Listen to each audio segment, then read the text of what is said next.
Boa noite a todos, na graça e na paz de Cristo. Amém. Primeiramente, quero trazer um grande abraço da Igreja Presbiteriana do Sertor Pedro do Vico, a igreja da qual eu sou pastor auxiliar. E me compadeço e entendo bem a dor do reverendo Giovanni, porque algumas semanas atrás também estava com uma gripe muito forte, parece que pegou a pastorada de forma geral. Então, meu grande abraço para ele, que ele possa se recuperar o mais rápido possível, assim como o reverendo Renan. Queridos, é uma grande oportunidade, uma bênção estar com todos vocês aqui. E para essa noite, como eu já tinha combinado com o reverendo Giovanni, fazer uma exposição no texto de Atos dos Apóstolos, por favor, capítulo de número 4, verso 32 ao verso 37. Atos 4, verso 32 ao 37. Eu vi que a igreja está usando a nova versão, a nova Almeida atualizada. Eu ainda aqui tenho apenas a revista atualizada. Mas, se não for nenhum problema, eu vou ler, inclusive nesse texto, não há muitas diferenças entre uma passagem e outra. Eu vou ler na versão revista atualizada. Atos 4, verso 32 ao verso 37.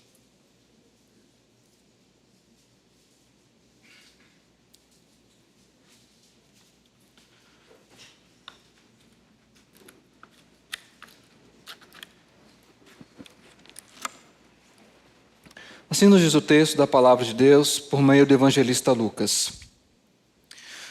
Da multidão dos que creram, era um o coração e a alma.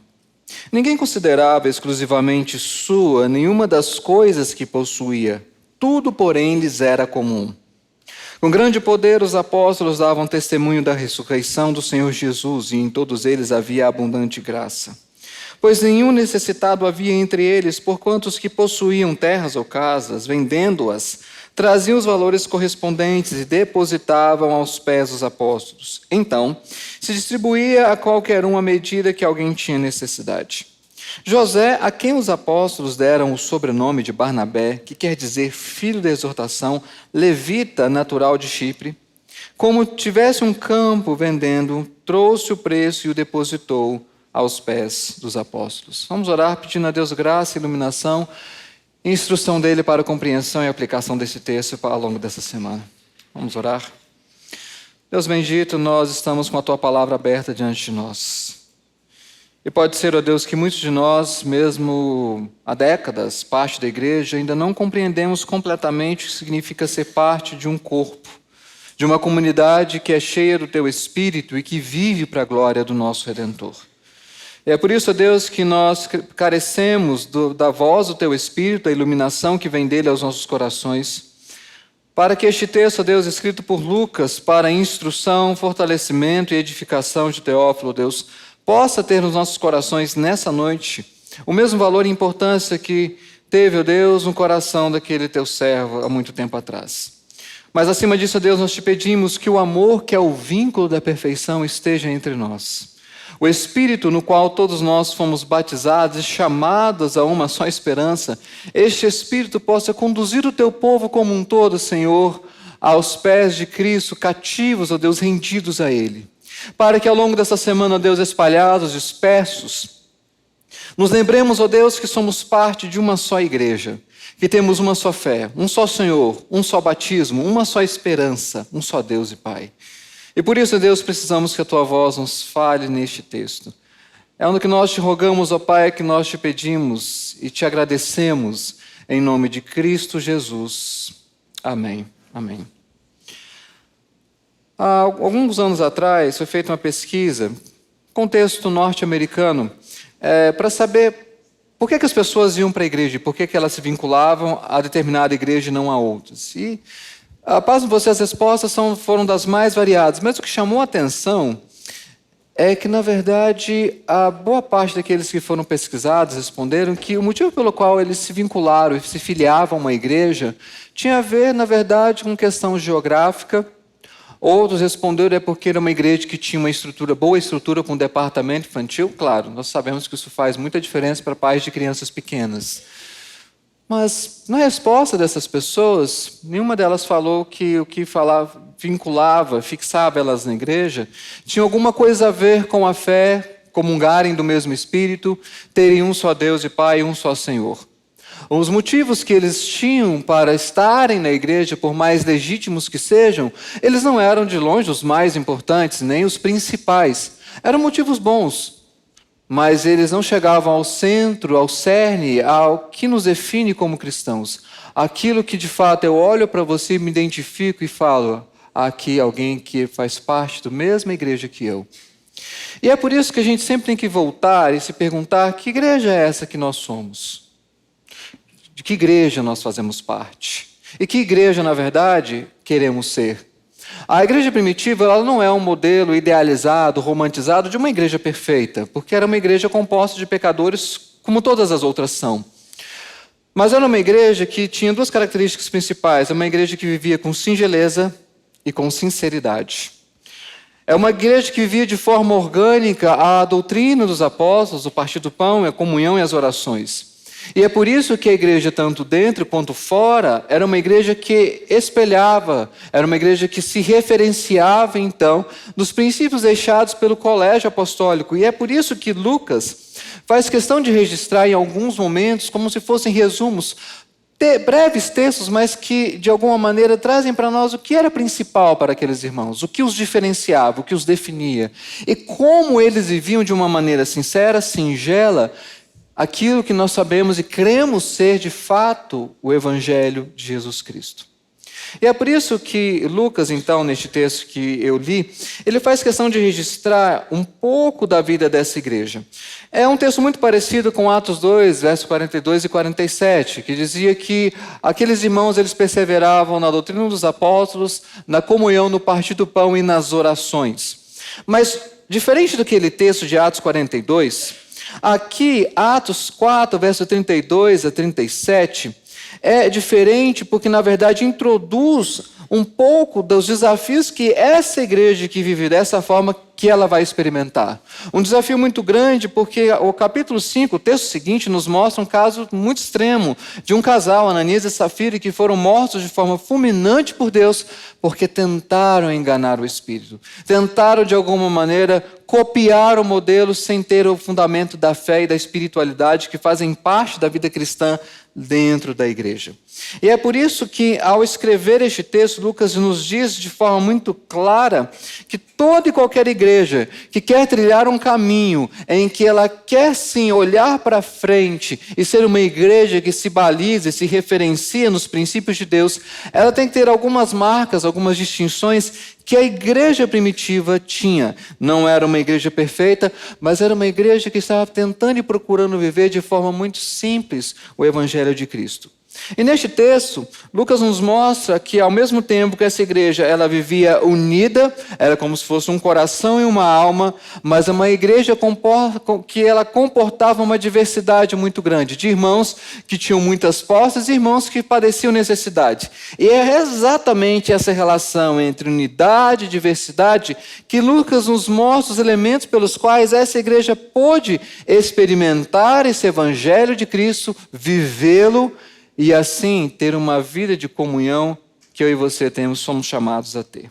E no caso desse texto, 3 marcas são marcas importantes deste texto, dessa igreja. Em primeiro lugar, a primeira marca dessa igreja é a comunhão. E agora eu gostaria de convidar você, leia comigo, por favor, o verso número 32. Atos 4, verso 32, leamos juntos. Da multidão dos que creram, era um coração e a alma. Ninguém considerava exclusivamente sua nenhuma das coisas que possuía. Tudo, porém, lhes era comum. Você pode pensar, mas onde que está a comunhão neste texto? A palavra comum que aparece na maioria das versões bíblicas é a palavra de onde vem koinonia, que significa comunhão. O que Lucas quer nos dizer é que o grau de comunhão dessa igreja era tal que como se em tudo eles tinham comunhão. Em outras palavras, é Lucas dizendo que eles estavam dispostos a terem uma vida de comunhão com essa igreja, até o ponto, se necessário for, de compartilharem os seus próprios bens para que a igreja fosse suprida. Essa comunhão da qual o texto aqui fala é uma comunhão que ela vai muito além daquele contato formal, breve e muitas vezes meramente conveniente que temos com os irmãos na igreja durante o domingo. Vai muito além de simplesmente, nominalmente, nos declararmos pertencentes a uma igreja, sem sequer saber o que acontece na vida da igreja, quais são os dilemas, os problemas que ela enfrenta, quem são aqueles que estão doentes, quem são os necessitados, quais famílias precisam de apoio. A comunhão da qual Lucas fala aqui é uma comunhão que, na verdade, diz respeito à sua vida como um todo.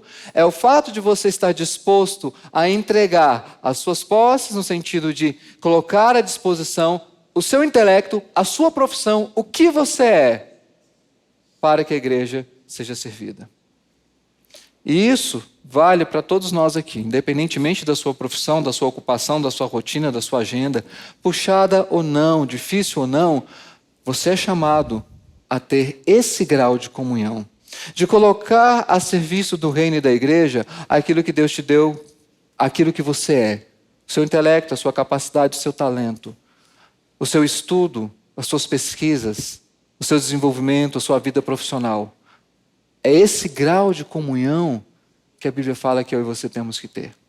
Me lembro que um dos homens que me mostrou um exemplo disso era um senhorzinho de uma igreja do interior do Espírito Santo chamado Gilberto Kerr. Ele era aquele irmão que entrava na igreja mudo e saía calado. Você não ouvia a cor da voz dele. Ele sentava no último banco, chegava pontualmente antes das 9 horas, que era também o horário da escola bíblica dominical.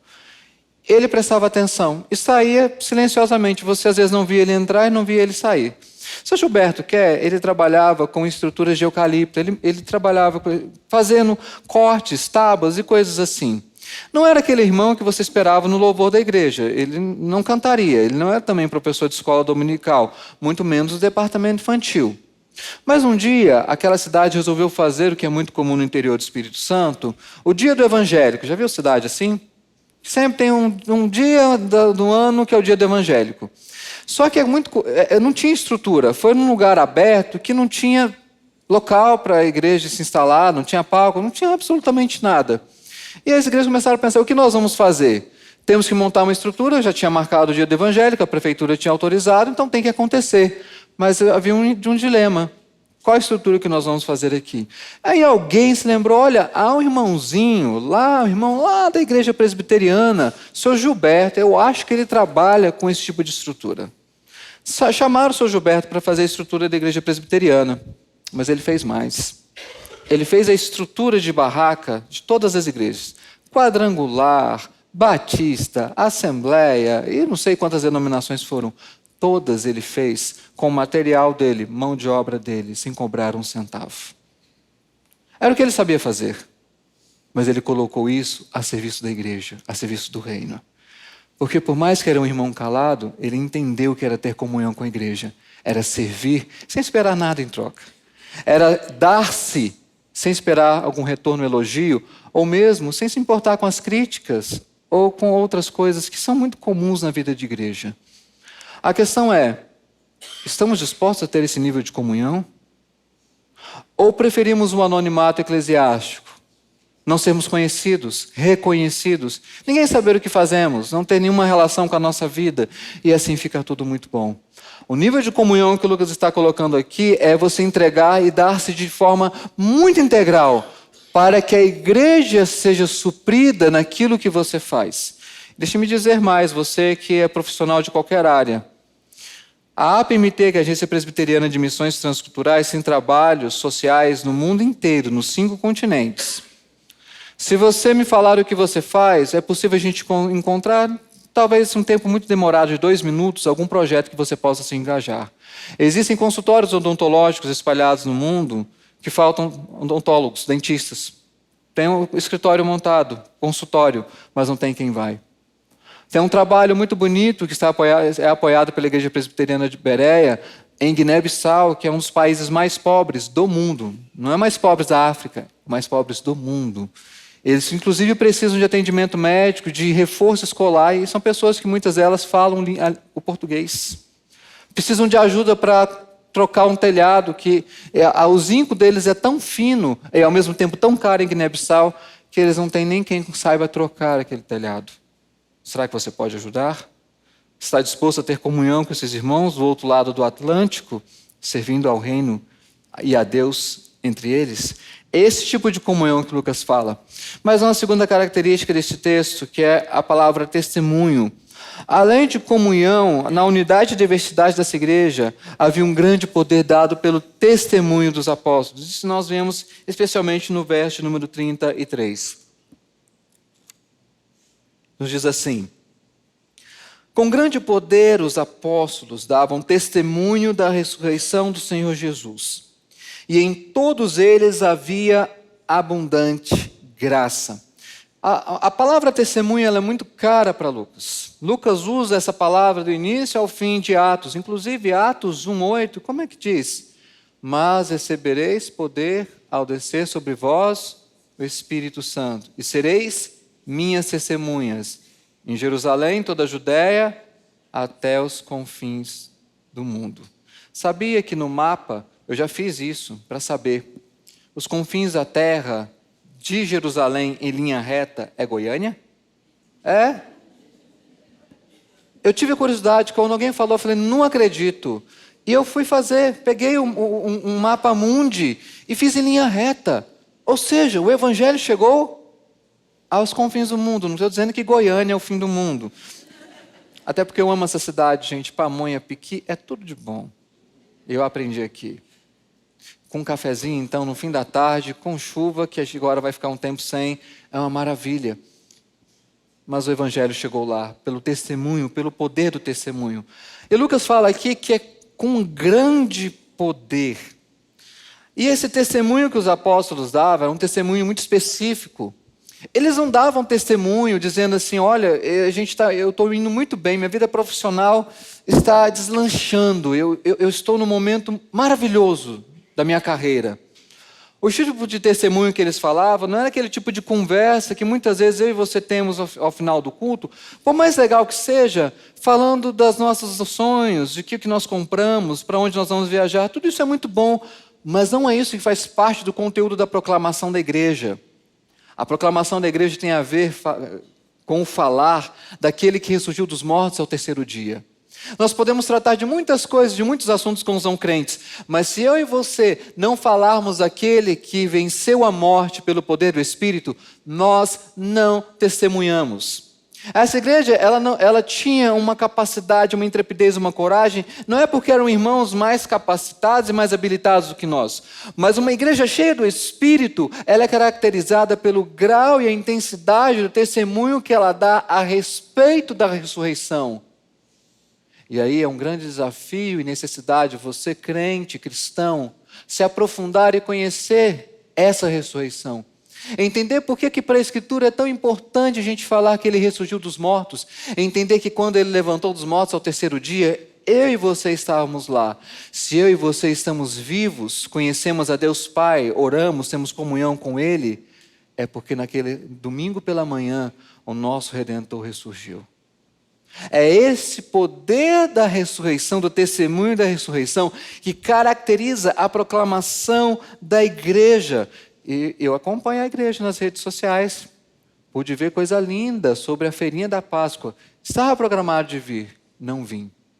Mas eu tenho certeza que de tudo aquilo que foi feito, a mensagem principal é: creia em Cristo, aquele que ressurgiu dos mortos. É esse grande poder que faz a diferença na vida da igreja. É esse grande poder, e Lucas nos diz que ao dar testemunho da ressurreição, em todos eles havia abundante graça. E a palavra graça é uma palavra que tem vários significados no Novo Testamento, mas neste texto, eu gosto muito de um comentarista que sugere que a palavra graça aqui tem a ver com gratidão. Graça, gratidão, se alegrar, no Novo Testamento são a mesma coisa. Eu só consigo me alegrar se eu entender o poder da graça na minha vida.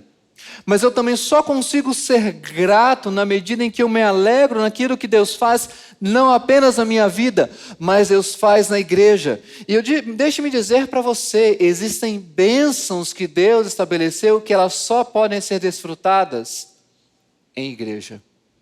Quer saber de uma delas? Procure todos os textos. O enchimento do Espírito é uma bênção que Deus só derrama sobre várias pessoas de uma igreja. Não é sobre só uma pessoa. Então, se você reconhece alguém cheio do Espírito Santo na igreja, pode procurar, tem mais crente cheio lá. Porque é uma bênção que Deus estabeleceu que só pode ser desfrutada no meio do povo de Deus. Então, aquele tipo de espiritualidade, quase que monástica, cética, de eu vou viver a fé do meu jeito, na minha casa, da minha forma, isso não faz sentido algum para a Escritura, porque você só vai conhecer a plenitude do enchimento do Espírito se você estiver no meio do povo de Deus. E é no meio do povo de Deus que você vai expressar a abundante graça ou gratidão por aquilo que Deus tem feito, não apenas na sua vida, mas na vida do seu irmão. Poder se alegrar com o que se alegra, mas às vezes significa chorar com o que chora. E sabe que é se alegrar nas coisas que para nós talvez parecem pequenas, corriqueiras e comuns, mas são as coisas em que há uma verdadeira alegria? Conheci uma irmã idosa, chamada Ana Maria Corte. Ela era analfabeta. Não sei se ela está viva ainda. Ana Maria Corte, ela foi convertida já bem idosa. Ela morava numa das últimas casas, da última rua, o último bairro da cidade. Pensa que era tão distante. Era a casa da dona Ana Maria. Mas ela queria fazer como se fosse um culto para agradecer a Deus. Ela não estava agradecendo a Deus uma promoção no trabalho, uma aprovação no vestibular, por mais que sejam coisas legítimas. Ela queria oferecer um culto agradecendo a Deus a conversão. Era uma irmã simples, a casa ainda mais simples. Sabe o que ela podia oferecer para a igreja? É uma coisa bem nostálgica, não sei se você vai lembrar disso, Rômulo. Lembra? Na nossa infância, quando a gente ia para a escola, tinha aquelas bolachas alcobaça, redondas ou retangulares? Era aquela, com kisuke. O jarrão. Lembra? Que a gente ficava com a língua roxa? Era isso que a dona Ana Maria Corte podia oferecer. Mas não era a simplicidade da sua casa, a simplicidade que ela podia oferecer. Era a alegria intensa que ela tinha. E há aqui algo que é contraditório para nós cristãos. Porque nós temos muitas vezes uma alegria secular, mundana, com pessoas que não têm em Deus a sua fonte de alegria, sendo que a fonte inesgotável de alegria e de prazer está disposta ao nosso alcance, que é o nosso Deus. É como C.S. Lewis diz no livro O Peso da Glória, nós somos criaturas medíocres brincando com a eternidade, enquanto a fonte maior de alegria nos é oferecida, nós nos contentamos com coisas pequenas, nos reclamamos de pouco. Eu reclamo, você reclama, nós reclamamos, porque não entendemos o poder da verdadeira alegria, a alegria espiritual, que não é apenas aquela alegria nas coisas ditas religiosas, mas sabe aquela alegria de desfrutar a presença e a comunhão com Deus no dia a dia, com aquele nosso irmão? Sabe qual é uma das minhas alegrias do mês? Vou te contar, é bem perto aqui. Tem a padaria aqui da esquina? Eu acho que devo encontrar alguns de vocês lá. Sabe qual às vezes é a minha alegria? Uma segunda de manhã, aquela segundona, sentar naquela padaria, numa daquelas cadeiras, pedir um café com leite quente, bem quente, e um biscoito frito. Sentar e agradecer a Deus pelo privilégio de poder tomar aquele café. E muitas vezes na presença de irmãos. A quentura, a doçura do café, o biscoito frito. E saber que, na verdade, isso é bênção de Deus. Essa é uma das minhas alegrias. A nossa alegria ela está se tornando secularizada, banal, eu digo até bizarra. Porque não temos tido a capacidade de nos alegrarmos com irmãos que se convertem, que se arrependem. Nós não temos tido a capacidade de nos alegrarmos quando um adolescente professa publicamente a sua fé. Nós celebramos mais que ele passou no Enem, passou no vestibular, vai mudar de cidade, mas não somos capazes de festejar o fato de que ele confessou a Cristo publicamente como seu Senhor. O que está acontecendo com a nossa alegria, com a nossa gratidão?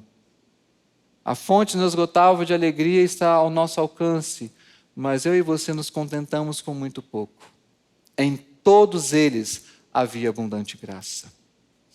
Além de comunhão e testemunho, por fim, Essa igreja era marcada pela generosidade. Nós vemos isso então no verso de número 34. Vamos ler novamente, por favor, leia comigo o verso de número 34. Leiamos. Pois nenhum necessitado havia entre eles, porquanto os que possuíam terras ou casas, vendendo-as, traziam os valores correspondentes. A gente precisa entender muito bem este texto. Esse texto ele é muito mal interpretado e muito mal utilizado por várias linhas, inclusive por um viés político. O texto não está falando contra a propriedade privada e não está dizendo que você não possa ter bens. Na verdade, nós temos casos na Bíblia de homens que eram riquíssimos. Vale lembrar o caso de Abraão e de Isaac, o próprio rei Salomão. Mas o que o texto está dizendo é que, por um momento, a igreja de Jerusalém passou por uma grande necessidade. A década de 50, no primeiro século depois de Cristo, foi uma década de várias estiagens. Era uma igreja que dependia muito da agricultura.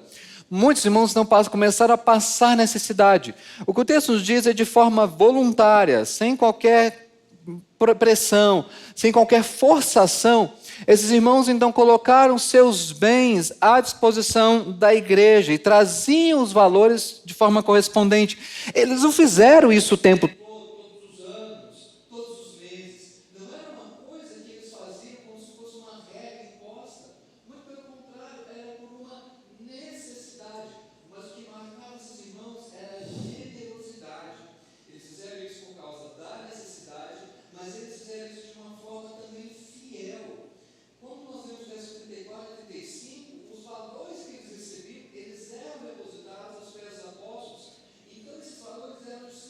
De acordo com a necessidade.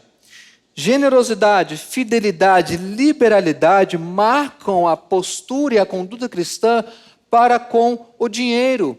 Ou seja, se você não estiver disposto ou disposta a colocar a mão no bolso, a colocar o seu saldo bancário de acordo com a necessidade da igreja em momentos extremos, você ainda não entendeu que essa é parte do povo de Deus. Porque quando fala buscar e pois em primeiro lugar o seu reino e a sua justiça, diz esse respeito a colocar tudo e não menos do que isso à disposição do Senhor. Pois tudo é dele.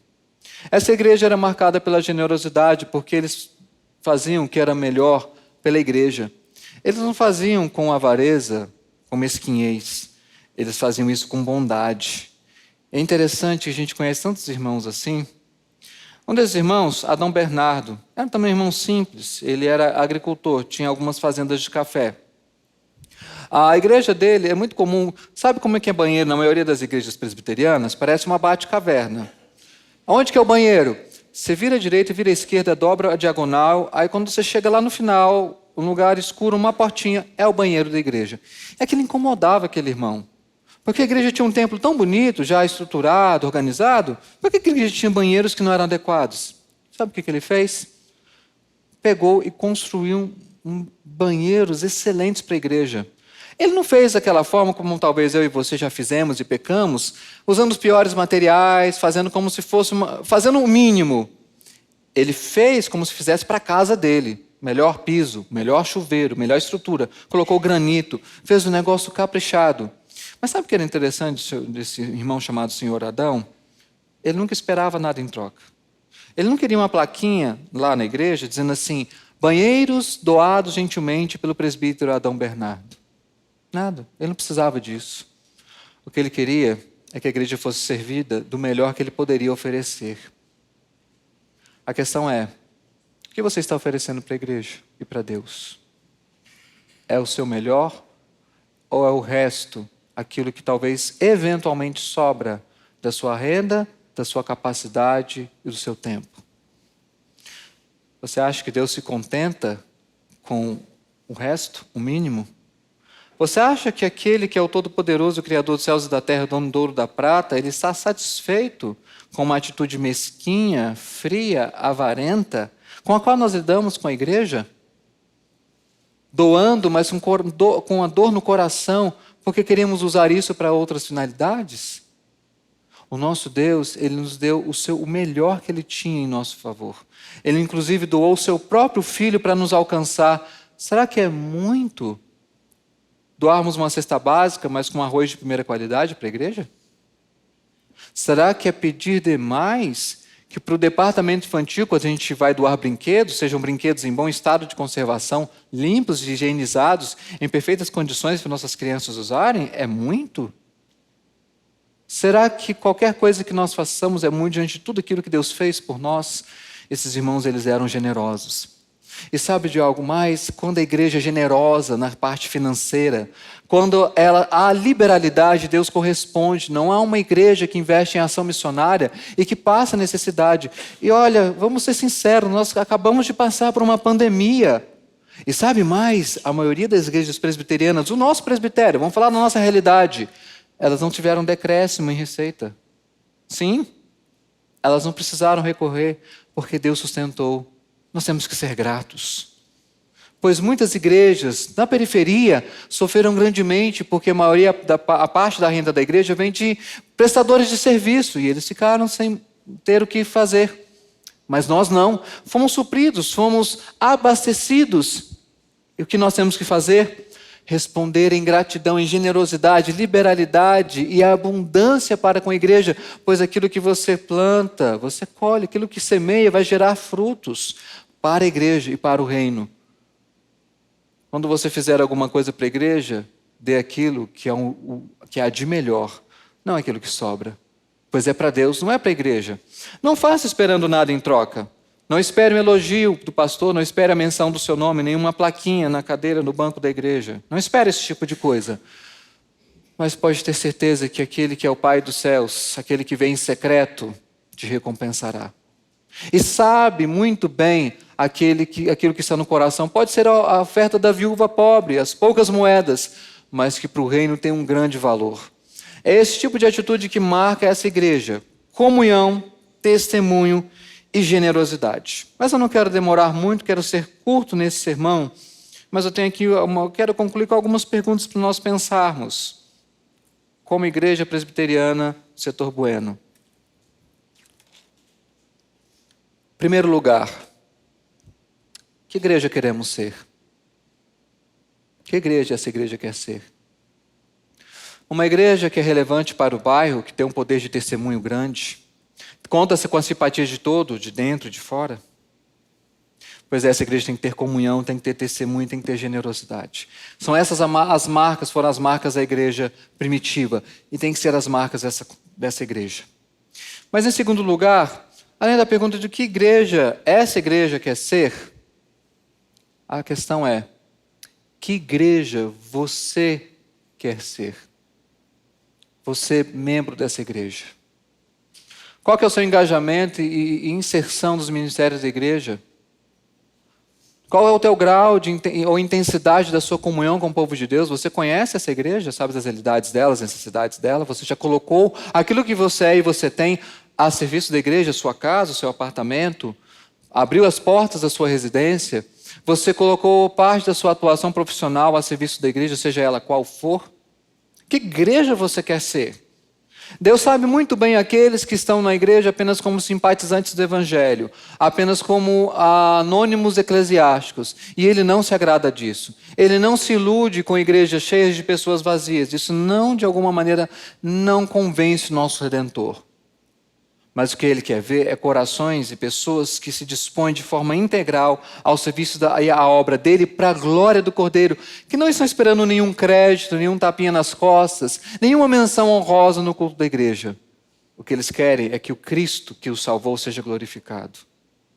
Que igreja você quer ser? A terceira e última pergunta é, como nós seremos essa igreja? Então, para você, ao longo dessa semana, na segunda-feira que começa amanhã, o seu grande desafio é, como eu posso servir a Deus melhor na igreja? Como eu posso servir a Deus com aquilo que Deus tem me dado e que Deus tem me feito? Como eu posso agradar o Senhor tendo comunhão com o povo dele, dando testemunho da ressurreição e sendo generoso? Pois essa semana esse é o seu grande desafio. Entrei em contato com os pastores e falou, pastor, qual área da igreja está precisando de ajuda? Me coloque em alguma coisa, coloque o meu nome. Eu não aprendi a fazer não, mas eu quero fazer. É na sonoplastia? É na projeção? Não sei fazer, mas eu quero aprender. Pastor, o departamento infantil está precisando de auxiliar? Eu não tenho muita habilidade com criança não, mas eu quero aprender como é que lida com as crianças. E vocês vão ver, eu já fui professor de crianças, é uma maravilha.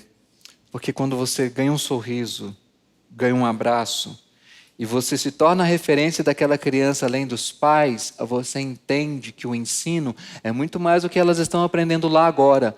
Quando elas entram aqui e vem a sua postura com elas, se você as cumprimenta, as chama pelo nome, elas sabem muito bem em quem confiar. Você já procurou a Juliana? Pode fazer isso hoje. Você quer ajudar? A igreja tem vários eventos. Tem conferência pocket, tem feirinha de Páscoa, tem cantata de Natal. O que não falta essa igreja é atividade. Atividade bem elaborada para a glória de Cristo. Como você tem ajudado a igreja? Pode não ser coisas públicas. Sabe como muitas pessoas podem ajudar? Aconselhando. Deus te deu a capacidade de ser um instrumento para conduzir pessoas a Cristo ou aconselhar o discipular. Sabe que isso tem um profundo valor na igreja? É hora de você se dispor para que essa igreja de Atos 4 seja também essa igreja aqui. É assim que eu e você somos um só coração e uma alma. Nós somos diferentes. Deus não me deu habilidade com trabalho manual, mas eu toco instrumentos. Talvez você não dá aula de escola dominical, mas você sabe fazer um orçamento de obra, de construção bem melhor do que eu. Coloque isso à disposição do Cordeiro e você verá o que Deus pode fazer na vida dessa igreja. Esse templo, esse lugar não vai caber, na verdade, já não está cabendo, né? Mas muito Deus tem para fazer na vida dessa igreja. Se cada um de vocês que estiverem aqui se disporem para glorificar o Cordeiro. Apesar de diferentes, nós estamos unidos. E sempre quando se encontrar comigo, e eu não souber o teu nome, não se ressinta. Se você me encontrar lá, segunda-feira de manhã, tomando um café e comendo biscoito frito na esquina do Setor Bueno, bora sentar, bater um papo, conversar sobre as coisas de Deus. Eu vou ter o maior prazer de começar a minha segunda-feira assim com você. Porque embora diferentes, eu e você somos um em Cristo. Vamos orar?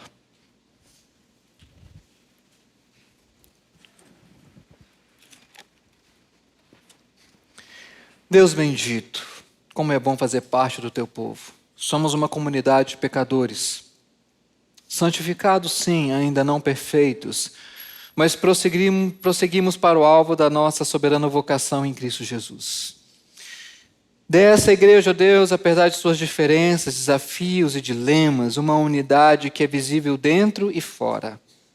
Desperta corações pelo teu Espírito, assim como o Senhor fez com tantos servos e servas na Escritura, para colocarem seus talentos e aptidões a serviço do Cordeiro. Dê, ó Deus, àqueles que têm condições, posses, vida financeira estável, uma atitude de generosidade, tal qual, ó Deus, eles sejam uma bênção para a igreja e que glorificam a Cristo por meio da administração dos recursos que Deus lhes confiou. Ó Deus, abençoe a liderança dessa igreja, a começar pelos pastores. E digo, pastores, Senhor, o conselho da igreja também, junto a diaconal, os ministérios, a liderança como um todo. E, ó Deus, para que haja uma unidade tal que em tudo que essa igreja fizer, haja singeleza e sinceridade. Para que, ó Deus, essa igreja seja uma igreja cheia do Teu Espírito, cheia dessa abundante graça, que foi marca presente e perceptível na vida dos apóstolos. Ó Deus, faz isso na vida dessa igreja, para que aqueles, ó Deus, que ainda estão nas trevas, longe, distantes, alheios, que ainda não foram alcançados pela Tua misericórdia, sejam alcançados e sejam inseridos e façam parte do Teu povo, do corpo de Cristo, o baluarte da verdade, o santuário do Altíssimo nessa terra, essa igreja. Que o Teu Espírito, ó Deus, possa vir sobre nós, nos dando essa unidade, ó Deus, de que nós tanto precisamos. Essa é a nossa oração, ó Deus, e a nossa súplica nessa noite, em nome de Cristo Jesus. Amém.